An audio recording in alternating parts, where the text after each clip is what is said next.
En gros, quand il faut toujours prouver qu'on est un vrai homme, un vrai mec, ben forcément, à un moment donné, t'es pas toujours capable d'atteindre cet objectif, puis ça fait mal, ça abîme vraiment la personne. Et aussi, ça peut abîmer le sentiment d'appartenance. Par exemple, moi, je me reconnais pas dans ce genre d'archétype-là, et ben je peux me sentir exclue de la plupart des gens, tu sais. Ouais. Et au-delà de tout ce que ça abîme, ça alimente aussi l'homophobie, la violence, la compétition constante entre les hommes, et ça peut même conduire à des vrais détresse psychologiques. Ouais. À force de vouloir s'enfermer dans des cases, on se reconnaît pas, puis là on vit quand même des dilemmes internes. Ouais, c'est hyper triste. En vrai, je pense que les personnes, sans le savoir, qui essaient de ressembler à cet archétype de masculinité, eh ben, ils doivent en souffrir beaucoup quand ils ne sont pas capables. T'sais. Et je pense qu'il y a beaucoup plus de personnes qu'on pense qui vivent ça, mais qui ne l'extériorisent pas. Ouais, c'est sûr. Mais bon, bonne nouvelle.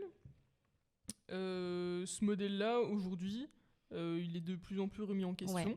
Et il y a de plus en plus d'hommes qui s'autorisent à être vulnérables, sensibles, doux, à parler de leur santé mentale, à aimer leur corps, même s'ils ne ressemblent pas à une pub pour des protes. Tu vois ce que je veux dire. Ouais. Et en fait, être homme, c'est pas une performance. T'as pas besoin d'avoir des muscles pour être masculin. Oui, puis en gros, ta masculinité, elle t'appartient. Tu as le droit de la redéfinir à ta façon. Puis, tu sais, dans le respect de toi-même, de ce que toi, tu considères masculin ou pas, c'est vraiment le choix à chacun. Il n'y a pas de case, comme on dit tout le temps. Il n'y a pas de case, c'est toi qui fais comme tu veux. La masculinité, tu la vis comme tu veux. Idée reçue numéro 3. Si tu postes une photo de toi en maillot sur les réseaux, c'est forcément pour être sexy pour les autres. Faux. L'hypersexualisation des femmes, c'est pas un choix qui est personnel. Ce qui veut dire que c'est pas nécessairement le choix de la personne sur la photo de se faire sexualiser, donc d'être sexy. Puis d'ailleurs, quand on parle d'hypersexualisation, c'est un phénomène par lequel on donne un caractère sexuel à un produit ou à un comportement qui n'a rien de sexuel. Par exemple, on peut sexualiser, je sais pas, des seins juste à travers un t-shirt, alors qu'en fait on s'en torche, quoi. Ouais. Ou même, pas juste pour les femmes, pour les hommes aussi, par exemple, ils ont pas de t-shirt, ça peut vite avoir une tendance à se faire hyper sexualiser, même si ça se fait beaucoup aussi chez les femmes. Ouais. Et ça se manifeste aussi beaucoup dans les pubs, dans les magazines, sur les réseaux sociaux, dans les films, et même dans toute l'industrie de la mode, par exemple. Ben oui, en fait, il y a plein d'exemples hyper concrets de hypersexualisation que, par exemple, dans les pubs qu'on voyait, en tout cas que je voyais quand j'étais jeune, et en faisant le podcast, je me suis réalisé que c'était de l'hypersexualisation. C'est hyper flagrant avec mes yeux de personne adulte aujourd'hui. Mais quand j'étais jeune, je comprenais pas trop ce qui se passait.